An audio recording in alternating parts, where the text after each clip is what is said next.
السلام عليكم ورحمة الله وبركاته صاحبي العاو حربا إن لو ذاقو أنت نوع قبلها Soomaaliyeed وكلا بحان قبلها Soomaaliyeed waxaa ku jira kuwa magac sharaf dunida kale sida farxiye kabayar oo mar walba jecel in la hadasho dadka samaanta jecel sidoo kale waxaa kamid ah gabdhaha Soomaaliyeed Hodan Cabdiraxmaan oo habeenimo aan hees ala soo qaada iyo iimaan oo ah gabadha adduunka ugu quruxda badan sidoo kale waxaa kamid ah gabdhaha Soomaaliyeed Marin Qaasin oo ah siyaasiyad caan ah iyo Hodan Naaley oo habeenimo af Ingiriisi jaban ku hadasha iyo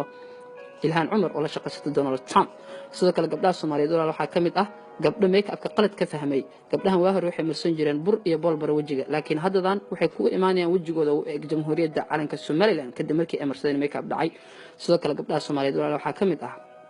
gabdha habeen iyo maalin iska faraxsan oo aadan garanay waxay ku faraxsan yihiin sidoo kale waxa kamid ah gabdhaha Soomaaliyeed ku iska murugaysan oo asleeda ma aabahooda dhintay iyo kuwa cilada jecel oo dadka dhanka dhaxbaxa sidoo kale waxa kamid ah gabdhaha Soomaaliyeed kuwa qalinka iyo buugga jecel oo wax akhrista iyo kuwa shukaansiga iyo jecelka aad uga dambeeya sidoo kale gabdhaha Soomaaliyeed waxa kamid ah kuwa banooniga dheelo oo gowsahana ka garaacaya sidoo kale gabdhaha Soomaaliyeed waxa ku jira gabdho aad u cadcad sidii caanihi oo kale iyo kuwa xaasidiin ah oo ruufyaamo ah oo dadka isku diro iyo kuwa maanta dhan ayuuto iyo shir iyo qabiil ka dab wareega iyo kuwa maanta dhan ikacay dhiiga ikacay iyo buraanbur ku jira iyo kuwa dirgax iyo zakiika ku jira iyo sidoo kale kuwa danyarada jecel walaal ma garanay waxa ku jeclaadeen sidoo kale gabdhaha Soomaaliyeed waxa kamid ah kuwa hidaha iyo dhaqankii hore haysta iyo kuwa Snapchat-ka jecel oo maanta intay ka shidan tahay ku haya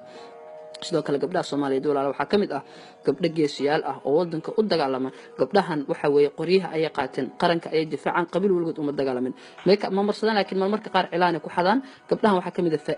Faiza waa gabar geesiyada oo wadanka u dagaalantay ayadoo quraan u qadeen ay wadanka dagaal u gashaa farmaajo ka qeyriyo wuxuu dhaabay iga wadanisantahay sawir ma kula gali karaa sidoo kale Xasan Khayra dhahay wallahi wax ka wadanisan ma arkin sawir ila gal madaxa ayuu gacanta ka saaray Faiza sharaftan waxay ku gaartay wadan jecel abay waxa laga yaabaa 30 sano inaa meeka marsanayso oo hawil sawir kula gala aweysay laakiin Faiza madaxda ayaa sawir la gashay hadaa rabtid in lagu jeclaado oo gabar fiican aan noqotid Faiza ku dayo